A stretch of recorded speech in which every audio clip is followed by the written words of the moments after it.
దైవీ సంపదలో మూడవ గుణం జ్ఞానయోగ వ్యవస్థితి. ఈ గీతలో జ్ఞానయోగానికి ఎంతో ప్రాధాన్యత ఇచ్చారు. ఆత్మజ్ఞానం కలిగి ఉండడమే జ్ఞానయోగం యొక్క ప్రాధాన్యత. ఏ యోగం అవలంబించినా చివరికి జ్ఞానయోగంతోనే పూర్తవుతాయి. అటువంటి జ్ఞానయోగం కూడా దైవీ సంపదలో భాగమే. ప్రతి వ్యక్తి జ్ఞానం సంపాదించాలి అనే దృఢమైన సంకల్పం కలిగి ఉండాలి. ఎన్ని అవాంతరాలు వచ్చినా, ఎవరు హేళన చేసినా తన సంకల్పం నుండి వెనుతిరగకూడదు.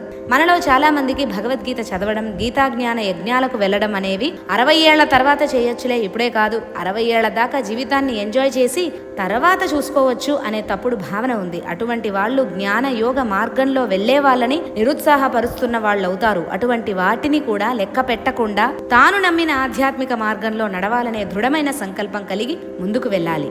ఇక 4వ దైవీ సంపద దానం. దానం అంటే మనకున్న దానిలో ఇతరులతో పంచుకోవడం. ఈ దానం వల్ల మనలో ఉన్న లోభం అనే దుర్గుణం నశిస్తుంది, పరోపకార బుద్ధి పెంపొందుతుంది. దానం అంటే లోభత్వం, పిసినారితనం లేకపోవడమే.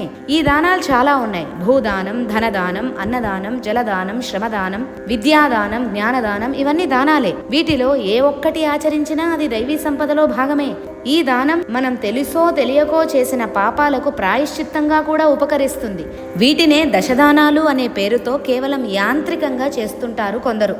ఇక 5వ దైవీ సంపద దమం అంటే ఇంద్రియ నిగ్రహం. నిగ్రహం అంటే ఇంద్రియాలను అణిచిపెట్టడం కాదు, జ్ఞానేంద్రియాలను, కర్మేంద్రియాలను నియంత్రించడం. చూసిన ప్రతి వస్తువు మీదకి మనస్సు పోవడం, అదే కావాలని కోరుకోవడం, తాకిన ప్రతిదీ నాకే సొంతం కావాలనుకోవడం పనికిరాదు. ఇంద్రియ నిగ్రహం లేనిదే ఏ పని సాధ్యం కాదు.